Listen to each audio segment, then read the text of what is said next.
नमस्कार बच्चों, आप लोगों के सामने आज मैं एक फूल की चाह नामक कविता के प्रश्नोत्तर लेके आई हूँ। नंबर 1, निम्नलिखित प्रश्नों के उत्तर दीजिए। कविता की उन पंक्तियों को लिखिए जिनसे निम्नलिखित अर्थ का बोध होता है। सुखिया के बाहर जाने पर पिता का हृदय कांप उठता था। उत्तर मतलब किन लाइनों में यह भाव प्रकट होता है। नहीं खेलना रुकता उसका, नहीं उठती वह पल भर, मेरा हृदय कांप उठता था, बाहर गई निहार उसे। नंबर 2, पर्वत की चोटी पर स्थित मंदिर की अनुपम शोभा। उत्तर ऊंचे शैल शिखर के ऊपर मंदिर था विस्तीर्ण विशाल, स्वर्ण कलश सरसीज विकसित थे, पाकर समुदित रवि कर जाल। नंबर 3, पुजारी से प्रसाद फूल पाने पर सुखिया के पिता की मनस्थिति। उत्तर भूल गया उसका लेना झट, परम लाभ सा पाकर मैं, सोचा बेटी को माँ के ये पुण्य पुष्प दूं जाकर मैं। 4, पिता की वेदना और उसका पश्चाताप। बुझी पड़ी थी चिता वहाँ पर, छाती धधक उठी मेरी, हाय फूल सी कोमल बच्ची, हुई राख की सी ढेरी। अंतिम बार गोद में बेटी, तुझको ले न सका मैं हाँ, एक फूल माँ का प्रसाद भी तुझको दे न सका मैं हाँ। नंबर ख, बीमार बच्ची ने क्या इच्छा प्रकट की। उत्तर बीमार बच्ची ने अपने पिता के सामने देवी माँ के मंदिर के प्रसाद का फूल पाने की इच्छा प्रकट की। नंबर ख, सुखिया के पिता पर कौन सा आरोप लगाकर उसे दंडित किया गया। उत्तर सुखिया के पिता पर अनेक आरोप लगाकर दंडित किया गया कि वह अछूत है, उसने मंदिर में जबरदस्ती प्रवेश करके मंदिर की पवित्रता और देवी की गरिमा नष्ट की है। नंबर घ, जेल से छूटने के बाद सुखिया के पिता ने अपनी बच्ची को किस रूप में पाया। उत्तर जेल से छूटने के बाद सुखिया के पिता ने अपनी बच्ची को राख की ढेर के रूप में पाया। उसकी मृत्यु हो गई थी, अतः उसके संबंधियों ने उसका दाह संस्कार भी कर दिया था।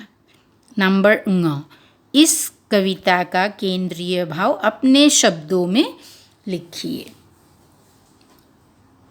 एक फूल की चाह कविता का केंद्रीय भाव है छुआछूत की भावना। छुआछूत मानवता पर कलंक है।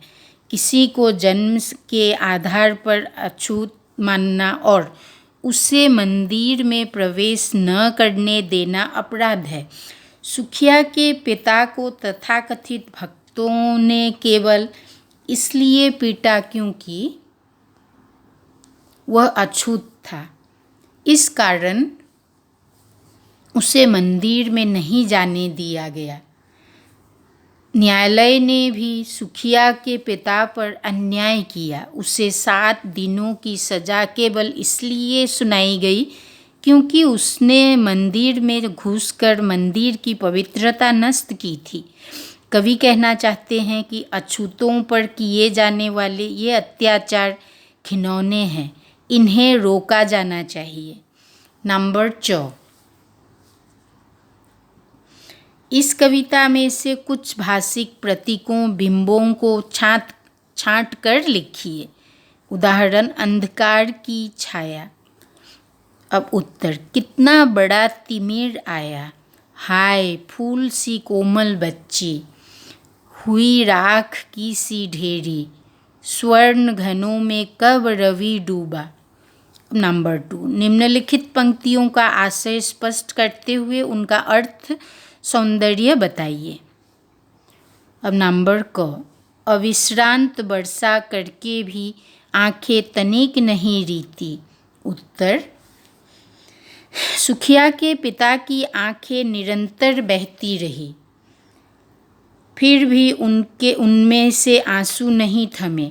उसके हृदय की वेदना कम नहीं हुई। इसमें सुखिया के पिता की असीम वेदना पूरे वेग से प्रकट हुई है। उसकी वेदना अनंत है। विशेषोक्ति अलंकार का कुशलतापूर्वक प्रयोग किया गया है। बहुत बरसने के बाद भी वे आंसुओं से भरी रही। देखो नंबर ख, बुझी पड़ी थी चिता वहाँ पर, छाती धधक उठी मेरी। उत्तर, जब सुखिया का पिता जेल से छूटा तो वह स्मशान में गया। उसने देखा कि वहाँ उसकी बेटी की जगह राख की ढेरी पड़ी थी। उसकी बेटी की चिता ठंडी हो चुकी थी। इसमें करुणा साकार हो उठी है। चिता का बूझना और उसे देखकर पिता की छाती का धधकना दो मार्मिक दृश्य है। ये पाठक को द्रवित करने की क्षमता रखते हैं। चाक्षुष बिंब। नंबर ग, हाय वही चुपचाप पड़ी थी अटल शांति से धारण कर। उत्तर, सुखिया के पिता ने अपनी बेटी को बीमारी की अवस्था में बिस्तर पर पड़े देखा। उसे याद आया कि सुखिया बहुत चंचल थी, शरारती थी। वह पल भर के लिए भी टिक कर नहीं बैठती थी। आज वही नटखट लड़की बीमारी की लाचारी के कारण बिस्तर पर ऐसे चुपचाप लेटी पड़ी थी मानो वह शांति की स्थिर मूर्ति हो। इसमें बीमारी की मनोदशा में उत्पन्न होने वाली मौन उदासी का हृदय द्रावक चित्रण हुआ है। अटल शांति सी उपमा बहुत सुंदर बन पड़ी है। हाय शब्द से हृदय की वेदना व्यक्त हो चली है। घ, पापी ने मंदिर में घुसकर किया अनर्थ बड़ा भारी। उत्तर, ढोंगी भक्तों ने सुखिया के पिता पर मंदिर की पवित्रता नष्ट करने का भीषण आरोप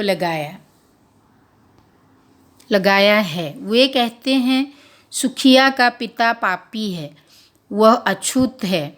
इसने मंदिर में घुसकर भीषण पाप किया है। इसके अंदर आने से मंदिर की पवित्रता नष्ट हो गई है। तिरस्कार और धिक्कार की भावना प्रकट करने के लिए यह पद्यांश सुंदर बन पड़ा है। पापी और बड़ा भारी अनर्थ शब्द तिरस्कार प्रकट करने में पूर्णतया समर्थ है।